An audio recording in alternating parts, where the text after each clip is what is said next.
The Long Way Home.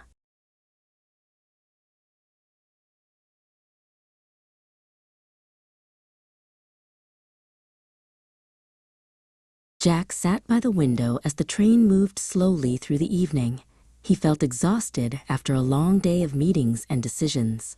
He had taken the same train every day for 5 years, but tonight felt different. He looked at his reflection in the glass and thought about his career path. Before he went to the office this morning, he hadn't realized how much his life had changed. His day had started very early. Before the sun had risen, Jack had woken up to the sound of his alarm. He had stood in the kitchen for a long time, staring at the coffee machine. After he had fed his cat, he decided he needed a change.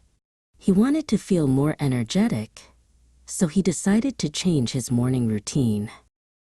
Jack had tried to drink a green kale smoothie because he had heard it was healthy. Actually, he tried doing it every morning for a week to see if he felt better, but he really didn't like the taste. After he had drunk the whole glass, he realized he preferred coffee. He had done his best to be healthy, but some things are hard to change. The morning had been a whirlwind of activity.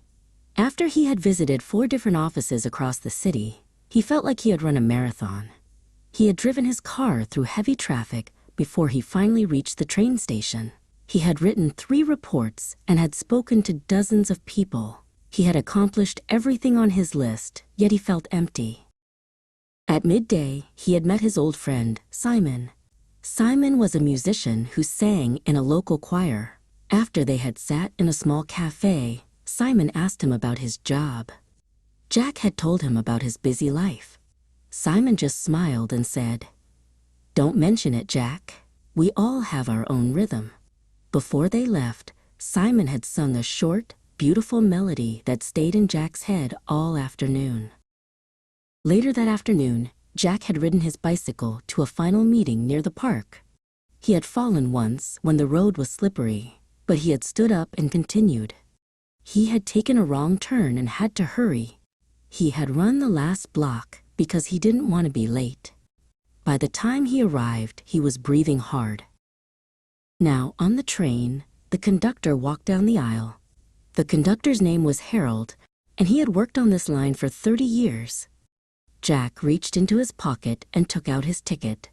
He had accidentally crumpled it when he was running for the train earlier. "Long day?" Harold asked. Jack nodded. Harold took the ticket, punched a hole in it, and handed it back. Jack looked at his briefcase, his most expensive possession. He opened it and found an old notebook. Years ago, he had written a quote on the first page. "The journey is the reward." He realized he had forgotten why he started this career path in the first place. He had spent so much time trying to do his job perfectly that he had forgotten to enjoy the process. He took out a pen and began to draw in the back of the notebook. He had drawn a simple map of his life. He saw where he had gone and where he wanted to go. He had driven himself too hard, but now he knew he could choose a different speed. He had written a new goal for himself, to find balance.